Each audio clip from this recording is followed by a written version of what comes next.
चलिए।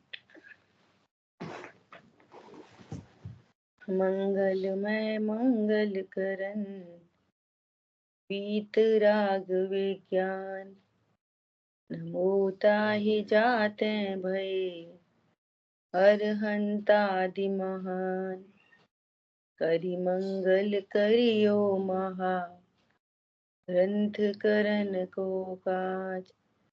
जाते मिले समाज सब, पावे निज पद राज।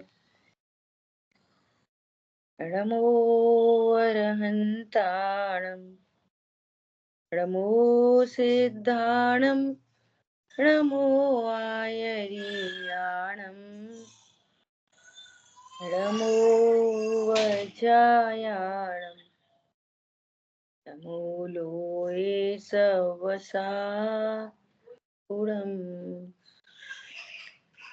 इस भवतरु का मूल एक, जानहु मिथ्या भाव। ताको करि निर्मूल अब, करिए मोक्ष पाव।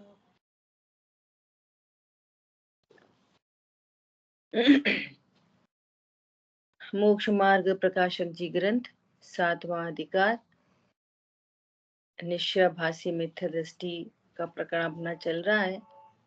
उसके अंदर भी सेकंड पॉइंट है निश्चयाभासी की स्वच्छंदता और उसका निषेध। ये शास्त्र अभ्यास को निरर्थक ठहराता है ना। ये विषय अपना चल रहा है। तो यहाँ पर बता रहे हैं कि शास्त्र अभ्यास करना कितना जरूरी है।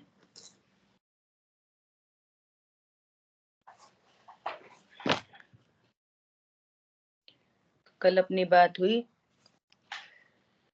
कि मोक्ष मार्ग तो ज्ञान श्रद्धा चारित्र तीनों की परिणति रूप है ना। तो ज्ञान में 7 तत्वों के विशेषों को जानना और रागादि, और वहां पश्चात रागादि दूर करना। अब जिसके निमित्त से रागादि बढ़ते हों उनको घटाना, और जहां रागादि घटते हों उन निमित्तों में रहना, ऐसा उपदेश है। ठीक है। और सहज पने देखें तो जिसकी भली होना रहे, ज्ञान का काम ही है हे गे उपादे, हित अहित का विचार होना। ज्ञान के कितने काम है? जानना, झलकाना, निर्णय करना। यहाँ जो उपयोग जा रहा है इसमें मेरा हित है कि अहित है। तो अहित जानता है ज्ञान तो अपने आप ही लौटता है, हित रूप जानता है तो अपने आप ही उधर लगता है, लगाना पड़ता नहीं है। उपदेश कहें बोलेंगे लगाना। जहां अपना हित भाषित होता है वहां अपने आप ही उपयोग लगता है, ऐसा। और उपदेश की भाषा में कहा जाएगा कि वहां उपयोग को लगाना। ठीक है, ऐसा। तो ये कितनी इंपॉर्टेंट बात आई, देखो ऊपर से पढ़ते हैं। वहां पश्चात राग आदि दूर करना।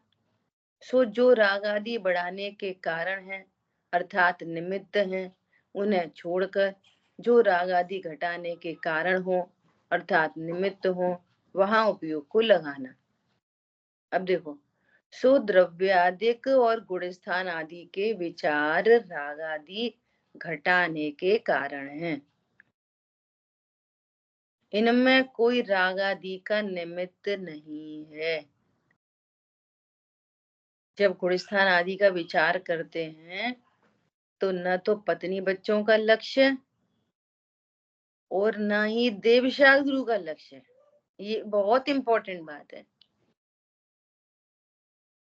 जब देव गुरु की भक्ति आदि करते हैं तो उनका लक्ष्य है ना? तो वहां वहां उपयोग में चंचलता है और यहाँ स्थिरता है। समझ में आ रही बात? यहाँ सिर्फ और सिर्फ अपनी बात है, भले ही लक्ष्य शास्त्र का है, और जो बात समझ में आ रही है ना, अपनी समझ में आ रही है कि जीव की पर्याय ऐसी होती हैं, मेरी पर्याय ऐसी होती हैं, गुणस्थान ऐसे होते हैं, पर्यायों में ऐसे मोह योग होता है। तो यहाँ किसी पर का विशेष लक्ष्य नहीं है। ख्याल में आ रही है? तो राग आदि और अधिक घटते हैं। तो कितनी बड़ी बात लिखी है, इनमें कोई राग आदि का निमित्त नहीं है, डायरेक्ट कोई परद्रव्य नहीं है, इवन देवशाह गुरु का लक्ष्य भी नहीं है। ये बहुत इंपॉर्टेंट बात है, ठीक है? इसलिए सम्यक दृष्टि होने के पश्चात भी यहाँ ही उपयोग लगाना। कल अपनी बहुत चर्चा हो गई। देखो, फिर वह कहता है कि राग आदि मिटाने के कारण हो, उनमें तो उपयोग लगाना। थोड़ी थोड़ी धीरे धीरे बात मान रहा है। ऐसे बहुत लोग होते हैं ना, कोई बात बोलो तो वो 2-3 बार कहने पे मानते हैं। अब कह रहा अच्छा हाँ ठीक है, इतनी बात तो ठीक है, वहां तो उपयोग लगाना।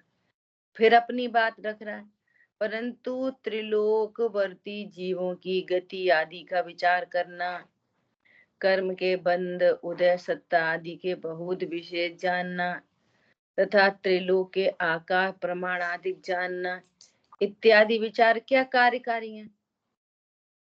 अब 3 लोक की रचना कैसी भी हो, ऊर्ध लोक, अधो लोक, मध्य लोक, हमको क्या करना? ख्याल में आ रही बात? धर्म ध्यान में एक भेद है, संस्थान विचय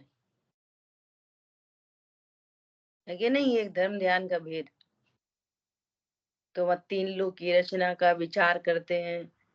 देखो, जो जीव बहुत बहुत तीव्र पाप करते हैं, कैसे नरक आदि में चले जाते हैं, देव शागुरु की विराधना क्या क्या फल है, नरक में कैसा प्रतिकूल वातावरण है, मध्य लोक की कैसी स्थिति है, 2.5 दीप के बाहर कोई मनुष्य जा नहीं सकता, ऐसा वगैरह वगैरह। ऊर्ध्व लोक में भी देव कितने प्रकार के हैं। सब लोग क्या समझते हैं कि देव तो स्वर्ग में ही रहते हैं। सारे देव थोड़े स्वर्ग में रहते हैं। पहले तो देव 4 प्रकार के होते हैं। कितने प्रकार के? 4 प्रकार के देव। कौन कौन?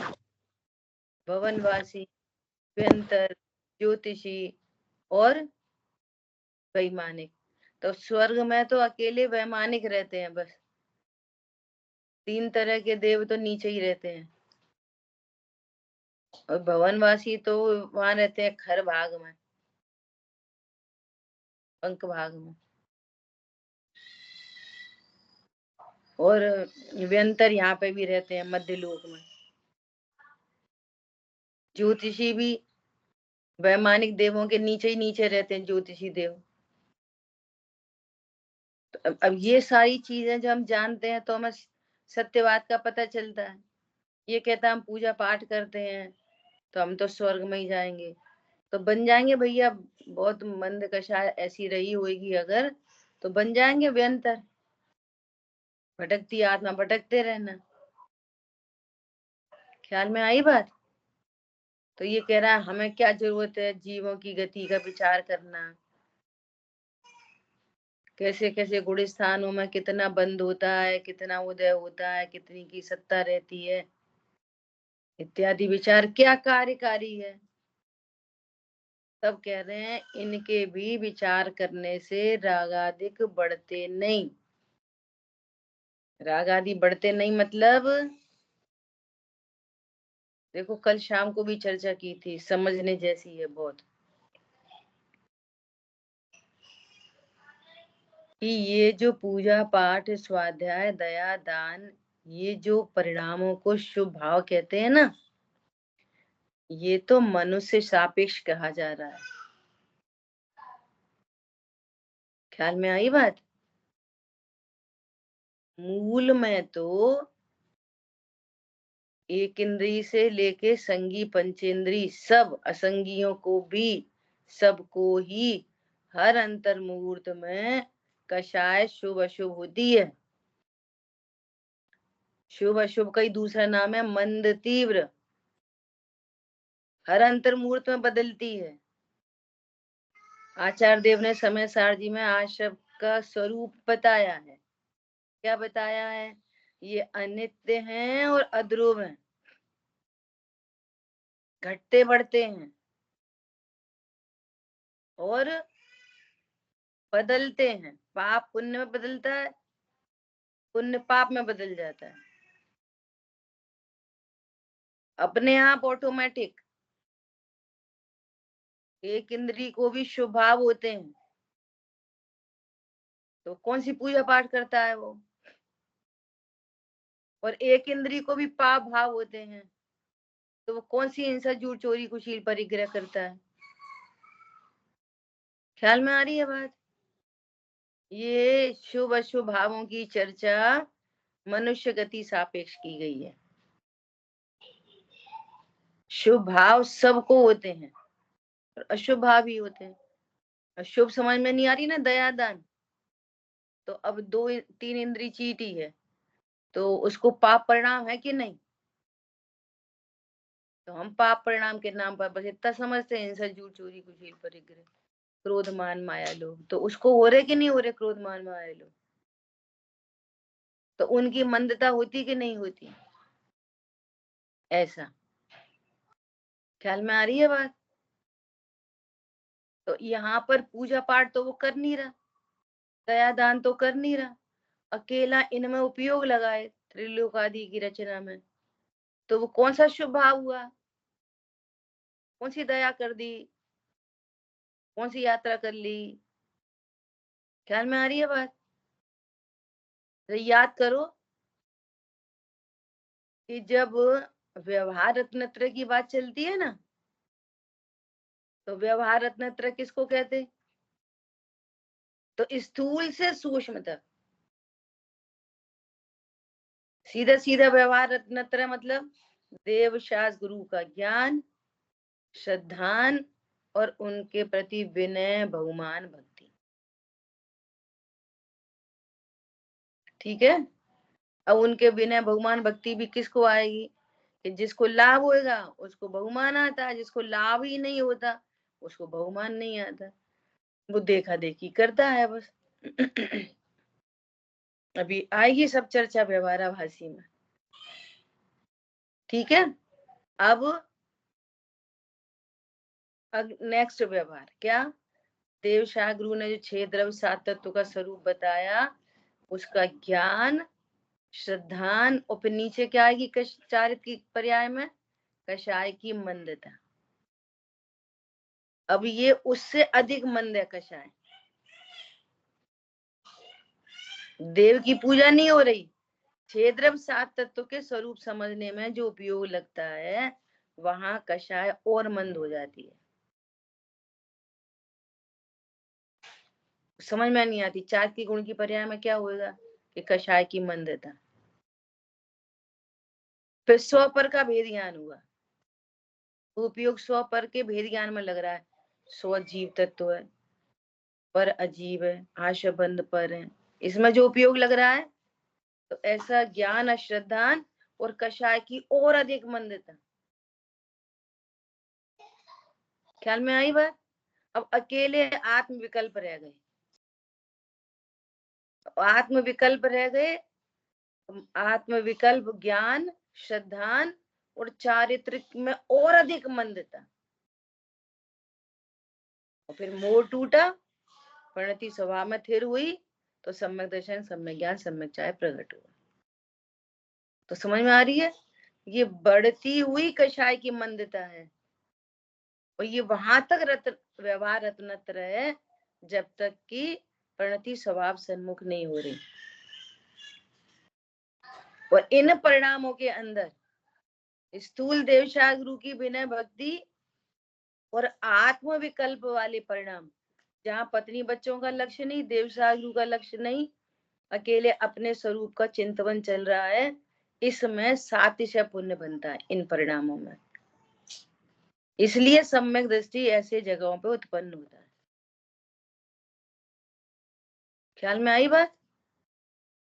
ये वही वाली बात यहाँ चल रही है कि ये इनमें जो बुद्धि लगती है, उपयोग लगता है, वहां कषाय और अधिक मंद होती है।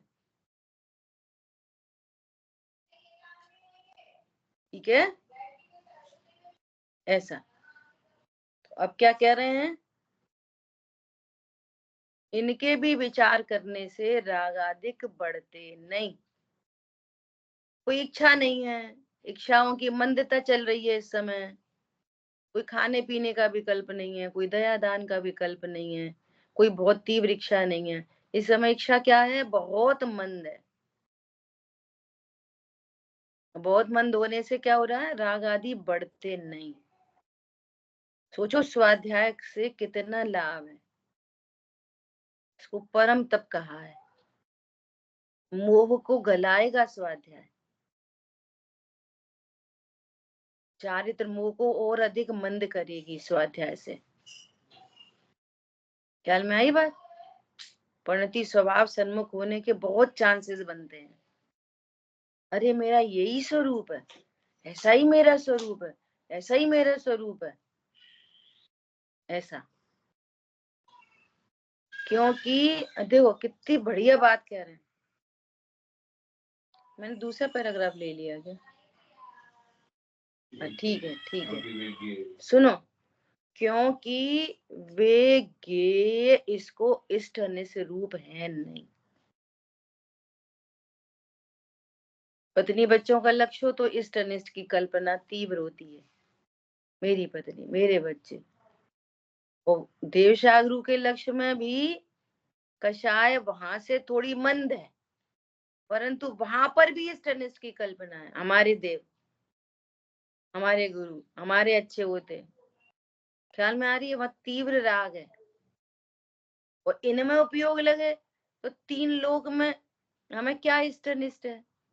तीन लोक की रचना का ज्ञान हो रहा है, कर्म फिलोसफी का ज्ञान कर रहे, बंद उदय सत्ता के ज्ञान में उसमें उपयोग लग रहा है। तो देखो कितनी बड़ी बात लिख रहे हैं। क्योंकि वे गे इसको इष्ट अनिष्ट रूप है नहीं, इसलिए वर्तमान राग आदि के कारण नहीं है। राग आदि कारण नहीं मतलब तीव्र राग आदि के कारण नहीं, ऐसा।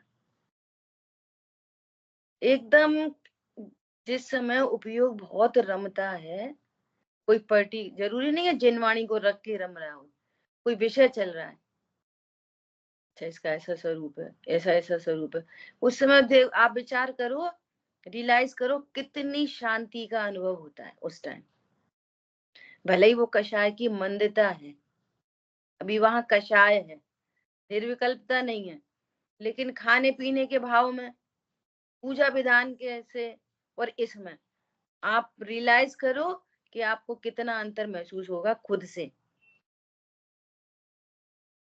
पूजा चल रही है, विधान चल रहा है, उसमें उपयोग की शांति देखना, और ये गुण स्थान मागणा स्थान आदि के स्वरूप में जो उपयोग रमता है, अच्छा ऐसे होते हैं जीव, उनकी मागणा ऐसी होती है, गुण स्थानों में ऐसे कर्म का उपशम आदि होते हैं, ऐसे बंध विक्षुप्ति होती है। तो देखना आपको कितनी शांति लगती है वहां पे, दोनों में अंतर को महसूस करना। सो कह रहे हैं कि वहां क्योंकि वे गे इसको इष्ट अनिष्ट रूप नहीं है, इसलिए वर्तमान राग आदि के कारण नहीं है। वीतरागता तो नहीं है, पूर्ण वीतरागता, लेकिन बहुत मंद कषाय होती है उस टाइम, ऐसा। और स्वभाव सन्मुख हो तो टूट जाए, तीव्र कषाय से डायरेक्ट नहीं टूटती कभी भी कषाय। ख्याल में आ रही है बात? ऐसा। तथा इनको विषय जानने से तत्व ज्ञान निर्मल होता है, आगामी राग आदि घटाने को भी कारण है, इसलिए कार्यकारी है। वो शिष्य बहुत होशियार है, बुद्धू नहीं है कोई। अब उन्होंने ये बोला ना कि ये त्रिलोक आदि की रचना ये गे इष्टनिष्ठ रूप नहीं है, तो उसने फिर से प्रश्न उठा दिया, स्वर्ग नरक आदि को जाने वहां तो राग द्वेष होता है? तीन लोग की रचना जाननी है, आप कह रहे हो कि उनमें ज्यादा राग आदि नहीं बढ़ते।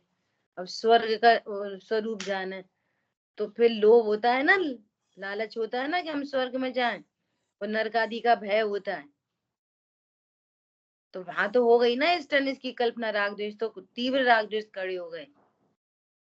ये प्रश्न कर दिया, तो अब कितने जवाब देंगे? खाली प्रश्न तो खैर उन्हीं ने उठाए हैं है ना। अब देखो क्या कह रहे हैं, ज्ञानी के तो ऐसी बुद्धि नहीं होती, अज्ञानी के होती है। वहां पाप छोड़कर पुण्य कार्य में लगे, वहां किंचित रागादि घटते ही हैं। अब ज्ञानी अज्ञानी के भेद से समाधान कर दिया। क्यों? अब इससे समाधान क्यों करा कि तू बोल रहा है कि नरक स्वर्ग आदि के स्वरूप को समझने से राग द्वेष खड़े होते हैं, तो तेरी बात ही सिद्ध हो गई कि तू निशावासी है, अभी मिथ्या दृष्टि है। इसलिए ये प्रश्न उठाया है, उसका जवाब दिया है। ख्याल में आ रही है बात? ज्ञानी को तो नहीं होते, उनको उनको तो उनको कहा, राजा शनक ने पूछा, प्रभु हमारा भविष्य कहो। तो क्या कहा कि तुम वर्तमान में नरक जा रहे हो, क्योंकि तुमसे देव गुरु की विराधना हुई है। तो उन्हें तो राग द्वेष नहीं उत्पन्न हुआ, और तुम भविष्य में तीर्थंकर प्रकृति बांधोगे, तीर्थंकर होने वाले हो, तो राग नहीं हुआ। ख्याल में आई बात? इतना तत्व ज्ञान का फल है। भक्ति में कैसे कहते हैं, भक्ति में, हे प्रभु मुझे नरक का वास भी अच्छा है, यदि तुम्हारे चरणों की भक्ति हो। हरी बात समझ में?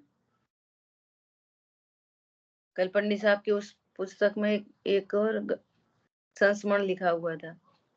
पंडित साहब ने पूछा, देवालय किसे कहते? तो भाई ने जवाब दिया, जहां देव रहते। तो जहां मेरा देव रहता, तो ये देह क्या हो गई? देवालय। अब बोलो भगवान के मंदिर में ये क्या है? ये स्यादवाद, देखो स्यादवाद। एक तरफ इसको क्या, इससे इससे इसके प्रति बहुत ममत्व है ना, तो एक तरफ इसको क्या बोलेंगे, मल मूत्र मांस का घड़ा। ये स्यादवाद गजब का। दूसरी तरफ क्या कह रहे हैं? देवालय, भगवान विराजमान है। यहाँ कौन विराजमान है? शाश्वत देव विराजमान है। वो वाले देव से काम नहीं होएगा, इस देव से काम होएगा। ख्याल में आ रही है बात? उनकी विराधना का फल नरक है, और निज देव की विराधना का फल निगोद है अनंत काल का। वो है 33 सागर मैक्सिमम, ये है अनंत काल मैक्सिमम। अनंत काल वो भी है, लेकिन वो सच है, अनंत है। 33 सागर एक दिन पूरे हो जाएंगे, तो ये अनंत काल पता नहीं कब पूरे होंगे। समझ में आ रही है बात?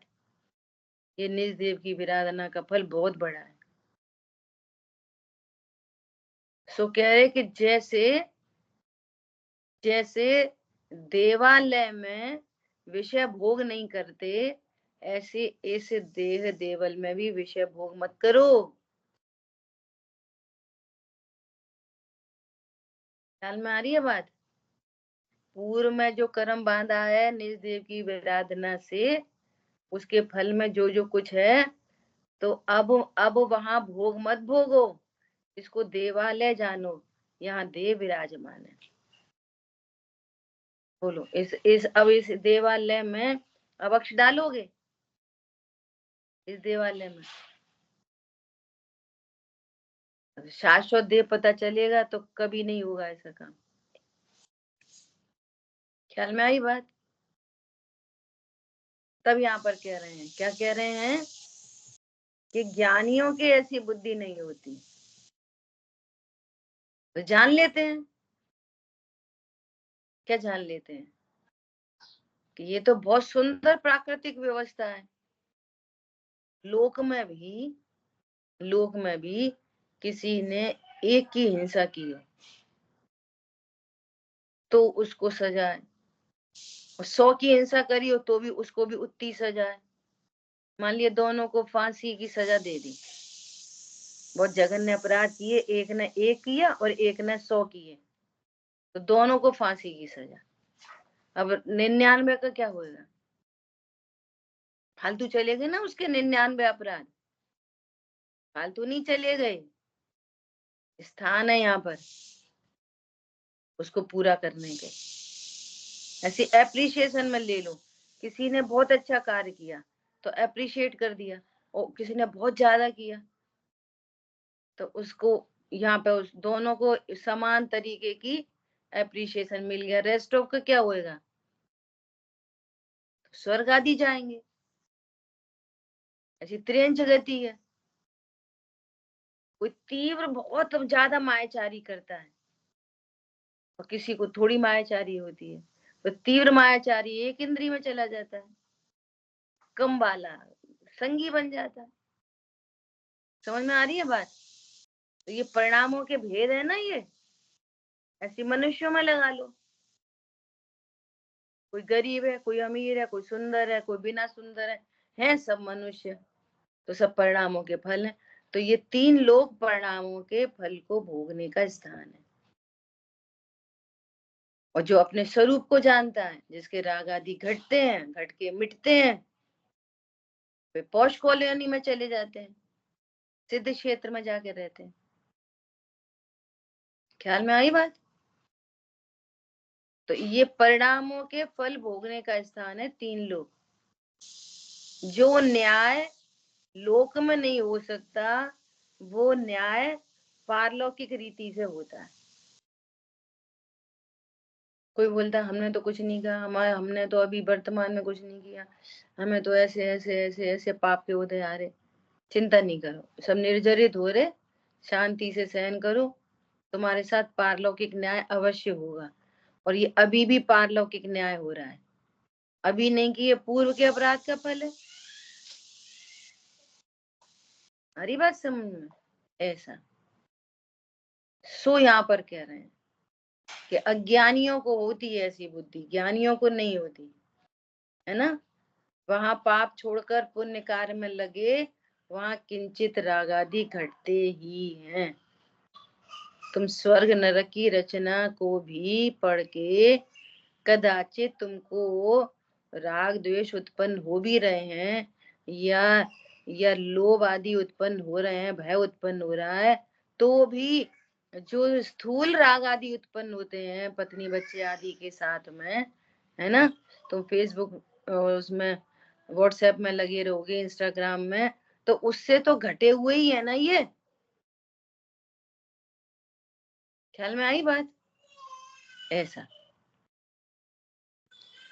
फिर वो कहता है कि शास्त्र में वो कह रहा है ना, ये भी पढ़ो, ये भी पढ़ो, ये भी पढ़ो, ये भी पढ़ो, तो वो कह रहा है कि शास्त्र में तो ये कहा है कि प्रयोजन भूत थोड़ा ही जानना कार्यकारी है, इसलिए बहुत विकल्प किस लिए करें, हम इतना जान ले इतना ही बहुत है। ख्याल में आ रही है? देखो, जिनके अभिप्राय यहाँ पर तो जो उसके अभिप्राय में ये बसा है ना कि शास्त्र अभ्यास निरर्थक है, तो ये अभिप्राय की भूल है। जो निश्चयाभास आदि है, ये आभास है, ये सब ज्ञान श्रद्धान की भूल है, वो निकालनी है।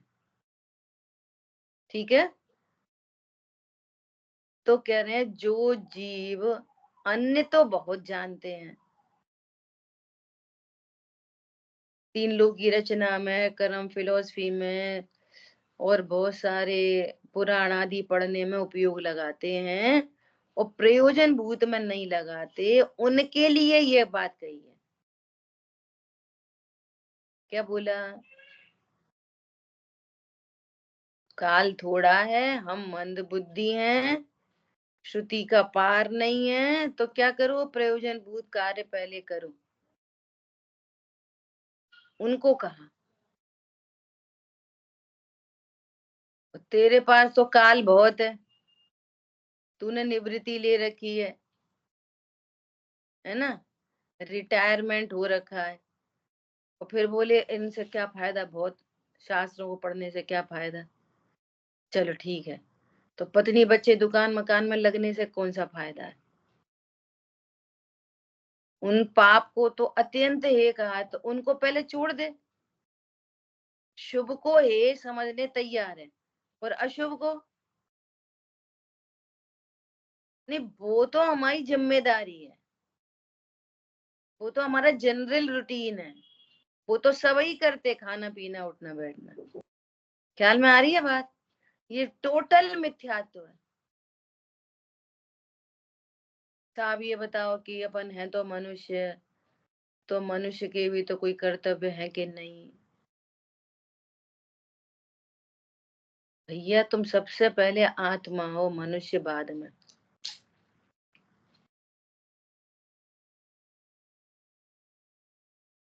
पंडित साहब है ना, जनरल जनरल उनके उपदेश ऐसे होते थे कि भाई तुम स्वाध्याय करते हो, तो स्वाध्याय का अर्थ ऐसा नहीं है कि पुस्तक लेके बैठो तभी स्वाध्याय होती है। यदि आप गेहूं छान रहे हो, वो भी स्वाध्याय है। जीवों का घात नहीं होए, अशुद्धता नहीं होए। ये देह देवल में जो जब तक भूख प्यास के काम है ना, तो पानी कैसा हो, जीवों की विराधना करके नहीं हो। रोटी कैसी हो, अभक्ष नहीं हो, विराधना करके नहीं आई हो, ये स्वाध्यायी है। समझ में आ रही बात? जीव ऊर्ध्व हो रखा है, वो स्वाध्याय है, ऐसा बोलते पंडित साहब। घर गृहस्थी में अच्छे से रहना सीखो, किसी को करता नहीं देखो, होता हुआ परिणाम देखो। तुमने पढ़ा है ना, तो किताब लेके थोड़ी 24 घंटे स्वाध्याय होती है। स्वाध्याय करो, वो स्वाध्याय है, ऐसा बोलते। तो हमने पंडित साहब से पूछा, हमने पंडित साहब ग्वालियर रहते हैं तो स्वाध्याय बहुत होती है, और नोएडा चले जाते हैं तो थोड़ा कम हो पाती है। तो ऐसा भी कहते हैं कि घर गृहस्थी में भी अपने कर्तव्य पूरे करने चाहिए। क्या बोला? अपने कर्तव्य घर गृहस्थी के भी पूरे करने चाहिए। तो दोनों बातों में कैसे सामंजस्य रखें? तो पंडित साहब ने ये नहीं कहा कि हाँ सही बात है, बेबी कर्तव्य है, कोई बात नहीं है, ऐसे स्वाध्याय करो, ऐसा ऐसा नहीं बोला। उन्होंने सीधे क्या बोला? निवृत्ति लो और अपना काम करो, सीधे बोला उन्होंने। ख्याल में आई बात? कब कहाँ किसको कैसे उपदेश दिया जाए, ये स्यादवाद शैली है। सामने कौन खड़ा है, ये उस बातों को नहीं समझ रहे, ये दृष्टांत दिया। जिसको बहुत स्वाध्याय का अतिरेक होए, तो बोलेंगे भैया ये सब स्वाद, गेहूं छानना भी स्वाध्याय है। पहले बता दी ना बात, पानी छानना भी स्वाध्याय है।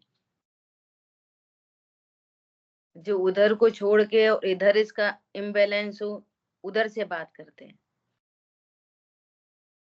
कब कहाँ कौन सा उपदेश कार्यकारी है,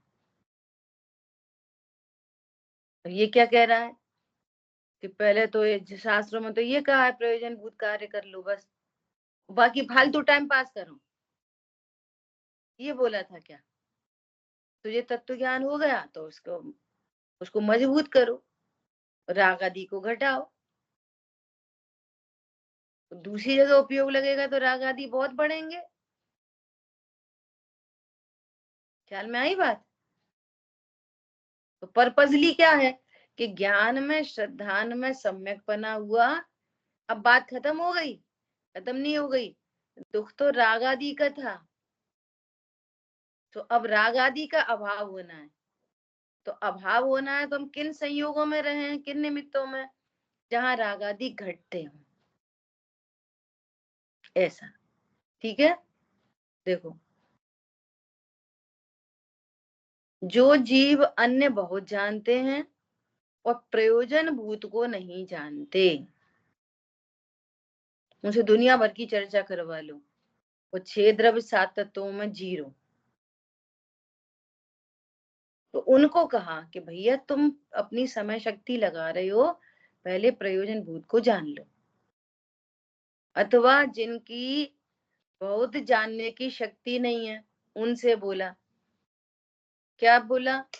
उन्हें ये उपदेश दिया कि प्रयोजन भूत तुम्हारी शक्ति नहीं है ना, तो उस मास भिन्नम में काम हो जाएगा। अल्प ज्ञान से भी काम होया, मैं तो बहुत याद ही नहीं रहता, मैं तो याद, लोग याद नहीं रहता का भी बहाना करते हैं और बहुत पढ़ने भी बहाना करते हैं। तो दोनों साइड से कह रहे हैं, क्या कह रहे हैं? उन्हें उपदेश दिया है क्या?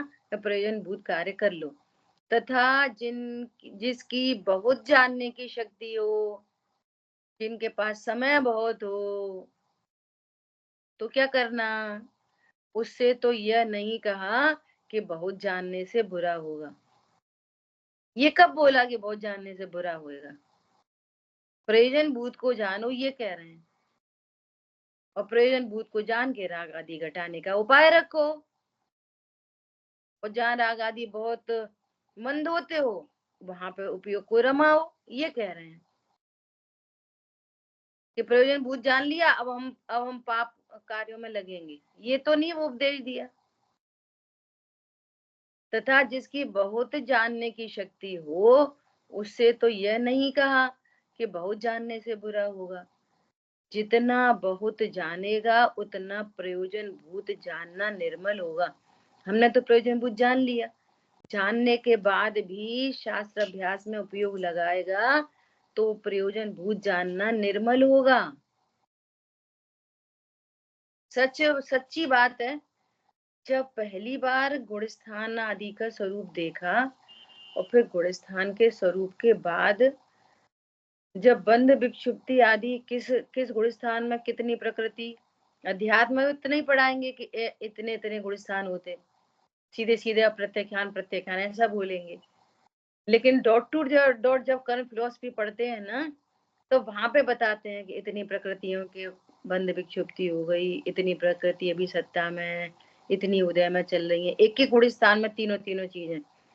तो वो जो पहले सीख रखा था, वो इतना अच्छा लगा, इतना अच्छा लगा, कह नहीं सकते। जो प्रयोजन भूत आपने जाना है ना, वो और निर्मल होता है, उसको पुष्टि मिलती है कि जितना जितना विज्ञान घन होता है उतना उतना आश्रमों से निवृत्त होता है। अध्यात्म इतनी बात कह दी। अब वहां पता चला, देखो इन आश्रमों से निवृत्त हो गया, इतने की बंद विक्षुप्ति हो गई, इतने आश्रमों से निवृत्त हो गया, इतना इतनी परिणति स्वभाव सन्मुख होती जा रही है, इतनी वीतरागता की वृद्धि होती जा रही है, वो वहां और निर्मलता आती है आपके प्रयोजन भूत में। आशा बंद संवर निर्जरा का स्वरूप और ज्यादा स्पष्ट होता है, जो इतने कर्मों का संवर हो गया, जीव के परिणामों के निमित्त से इतने बंद विक्षुप्ति कहो या द्रव्य संवर कहो, एक ही बात है। जितना उदय है वो कहो या आश्रम कहो, एक ही बात है। ख्याल में आ रही है बात? तो तत्व ज्ञान और निर्मल होता है और जो तत्व ज्ञान में उपयोग नहीं लगाते, उधर बंद विक्षुप्ति कहते रहेंगे, इधर ये नहीं समझेंगे, इसी को ये भाव संवर, द्रव्य संवर, भाव संवर पूर्वक द्रव्य संवर होता है। पहले परिणति में भाव संवर होता है, तब द्रव्य संवर होता है, उस द्रव्य संवर का ही नाम है बंद विक्षुप्ति। ख्याल में आ रही है बात? फिर आप को रिलेट करते हैं चीजों को, उधर बंद विक्षुप्ति पढ़ ली, इधर भाव संवर पढ़ लिया, को रिलेशन नहीं बना, कोई अलग अलग बात थोड़ी है। तो आप और निर्मलता आती है ज्ञान में। देखो वो निर्मल ज्ञान ही असली स्वाध्याय कर पाता है, जो कोरिलेट कर अपने आप ही लिए, हर चीज लिखी थोड़ी रहती है एज इट इज। ख्याल में आई बात? कि वो जिनवाणी में वो कोई इमारत लिखी है, सो पढ़ते जा रहे, अपन पढ़ते जा रहे, ऐसा थोड़ी है। वो तत्व ज्ञान निर्मल होता है तो कोरिलेशन स्टार्ट हो जाता है, और अगर एक मिसिंग होती है तो पता चलती है ये मिस है, तो अब इसके बैकग्राउंड में ये सिद्धांत मिस हो जाएगा, ये मिस हो जाएगा, ये बहुत लंबी मिसिंग चली जाएगी, इसलिए ये वाली बात सही नहीं है। तो सत्य असत्य हित अहित का विचार विवेक और जनरेट होता है स्वाध्याय करने से। सो यहाँ पर कह रहे हैं, क्या कह रहे हैं? तथा जिसकी बहुत जानने की शक्ति हो, उससे तो यह नहीं कहा कि बहुत जानने से बुरा होगा, जितना बहुत जानेगा उतना प्रयोजन भूत जानना निर्मल होगा। क्यों? क्योंकि अब वो कह रहे हैं, शास्त्र में कहा है, क्या कहा है, कि सामान्य शास्त्र से विशेष बलवान है, विशेष से ही अच्छी तरह निर्णय होता है, इसलिए विशेष जानना योग्य है। तो सरल सा एग्जाम्पल है, सरल एग्जाम्पल है। आप क्रिकेट का एग्जाम्पल ले लो, क्रिकेट मैच चल रहा है ना, किसी ने बॉल डाली और सीधे स्टंप पर लगी, तो आउट होगा कि नहीं होगा? होगा। ये सामान्य बात है। नो बॉल हुए तो ये विशेष है। ख्याल में आ रही है बात? और विशेष जानो नहीं तो सामान्य में मजबूती नहीं आती, सामान्य से विशेष बलवान होता है। शुरू शुरू में स्वाध्याय करोगे तो बहुत शॉर्ट शॉर्ट में बताएंगे। देखो, परिणति स्वभाव सन्मुख हुई, राग आदि उत्पन्न नहीं हुए, वीतरागता प्रकट हो गई, ये सामान्य कथन है। विशेष जब ये सब पढ़ोगे गुण स्थान आदि, तो उसमें क्या बताएंगे? अनुभूति के काल में भी राग विद्यमान है। और पहले क्या बोला था सामान्य से, कि राग उत्पन्न नहीं होगा, वीतरागता प्रकट हो जाएगी, तो पूर्ण वीतरागी हो जाएंगे हर अनुभूति में। तो विशेष क्या है कि जितना राग है, अप्रत्याख्यान प्रत्याख्यान संजुलन, वो अनुभूति के काल में उसकी मौजूदगी होती है, और अकेला सामान्य जानोगे, वीतरागता प्रकट हो गई, तो राग कुछ है ही नहीं। तो जब राग बिल्कुल नहीं होता, तो वीतरागता होने पर केवल ज्ञान हो जाता है, तो अनुभूति में तो केवल ज्ञान हुआ नहीं, अब उस विशेष में उपयोग लगाता नहीं है,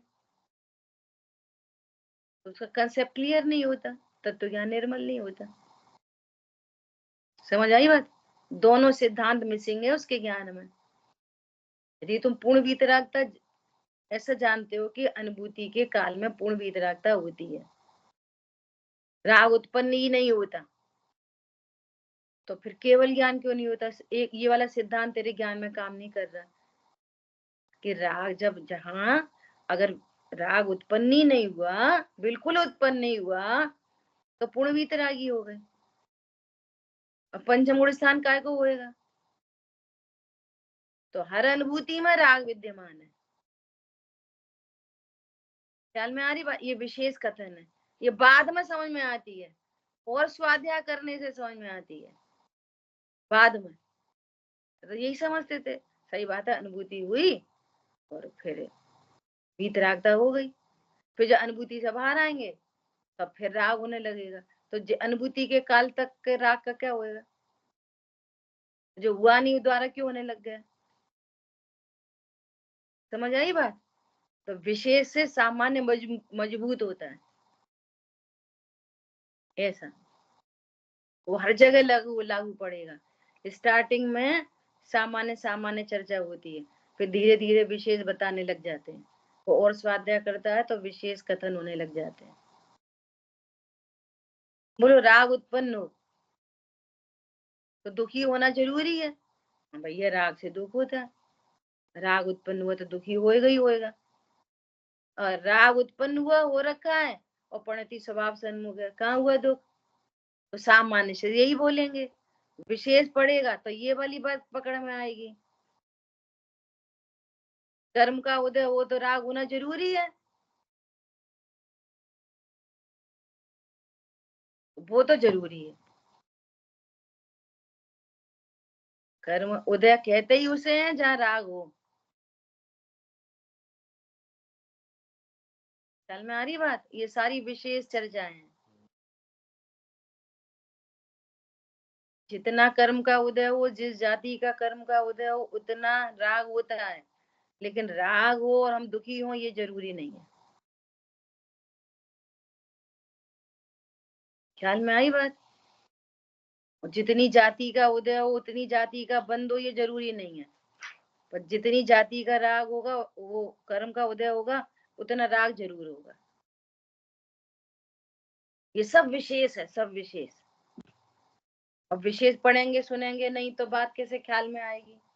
सामान्य मजबूती नहीं आएगी, तत्व ज्ञान निर्मल नहीं होगा।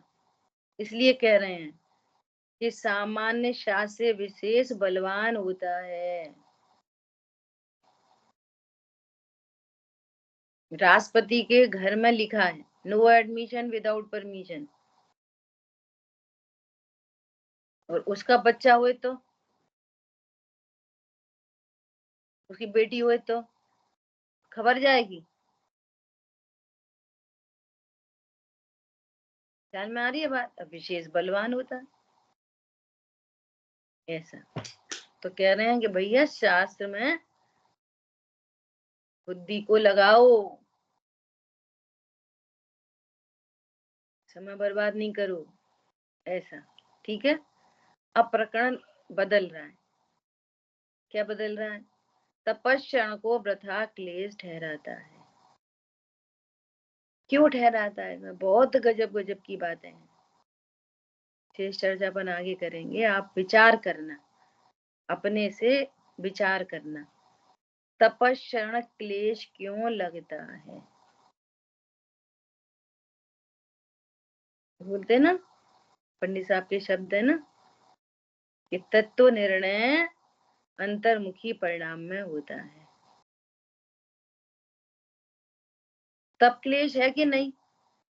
और तप को कहां से देखेंगे? शरीर से, तो वो क्लेश लगेगा। तप क्लेश है ही नहीं। भूखे रहना, प्यासे रहना क्लेश नहीं है। कि भूखे प्यासे रहना तो क्लेश है। समझ आई बात? लेकिन तत्व ज्ञान पूर्वक जितनी कषाय का अभाव होता है, वो आनंद है। तो आनंद में रोटी छूटती है क्या? स्वास्थ्य अच्छा हो गया ना, तो दवाई छूट गई। तो दवाई छूटना अच्छा है ना? बहुत पहले चर्चा की थी ना, दूसरे तीसरे अधिकार में किस में बात आई थी कि जितने भी इंद्रिय के भोग हैं, है ना, वे सब क्या है? Just like medicine. भूख लगी तो भोजन क्या है? भूख तो रोग है, आत्मा में भूख रोग है, और भोजन दवाई है। और दवाई धीरे धीरे छूट रही है। इसका मतलब क्या है? इच्छाएं खत्म हो रही हैं, दुख खत्म हो रहा है, रोग खत्म हो रहा है। तो रोग खत्म होने पर प्रसन्नता होती है ना। वो कह रहे हैं किसी सिद्धि की है, स्वर्ग में भी दुख है। स्वर्ग में दुख कैसे है? एक इच्छा पूरी नहीं हुई तो दूसरी इच्छा, तो इच्छा रोग थी और उसकी पूर्ति, यदि इच्छा पूर्ति होने पर सुख हो जाता तो दूसरे विषयों में झपट्टे क्यों मारता? इसका मतलब क्या है कि जितने ज्यादा विषयों में झपट्टे हैं वो उतना ज्यादा दुखी है।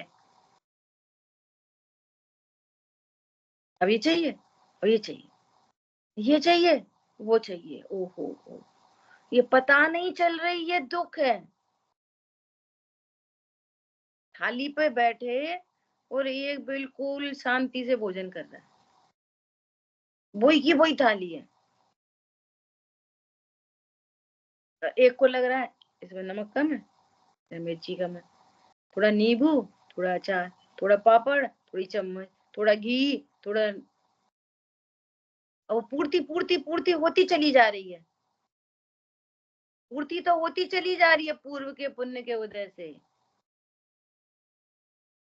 लेकिन इंटरनली ये बहुत दुखी है। समझ में आ रही है बात? बहुत अधिक दुखी है। पुण्य के उदय में क्या हो रही है? पूर्ति, बस। और यही का यही जीव नरक पहुंच जाए तो वहां पे भी उतना ही दुखी है। सुनना, वहां पूर्ति नहीं है सो अधिक और अधिक दुखी हो जाता है। यहाँ पूर्ति से थोड़ा सेटलमेंट है, थोड़ी सी देर का, लेकिन दुख पूरा बना हुआ है। पर ऐसा का ऐसा नरक चला जाए तो वहां पूर्ति नहीं होने से बहुत दुखी है। समझ में आ रही है फर्क कितने का है? स्वर्ग और नरक में फर्क कितना है? वहां पूर्ति है, यहाँ पूर्ति नहीं है, बस इतना। सिर में दर्द यहाँ पे भी है, सिर में दर्द वहां पे भी है। यहाँ पे सेरिडोन मिल रही है, वहां सेरिडोन नहीं मिल रही। याद करो, ये एग्जाम्पल दिया था। इतना अंतर है बस। सुनो, अब जो सेरिडोन ही नहीं खा रहा उसके सिर में ही दर्द नहीं हो रहा, उसका नाम तपस्चरण है। सरलता से समझने, अब इस पे बहुत विचार करना तब अपन आगे पढ़ेंगे। जिसके सिर में ही दर्द नहीं हो वो सुखी के दुखी। ये दवाई नहीं खाते, कितने दुखी। तू कितना पागल। ख्याल में आ रही बात? ऐसा शेष चर्चा आगे। जिन वाणी के ज्ञान से सूझे लोकालो, तो वाणी मस्तक नमो सदा दे तुम दो। बोलिए द्वाशांग मई जिनवाणी माता की जय। जय जिनेन्द्र सभी को।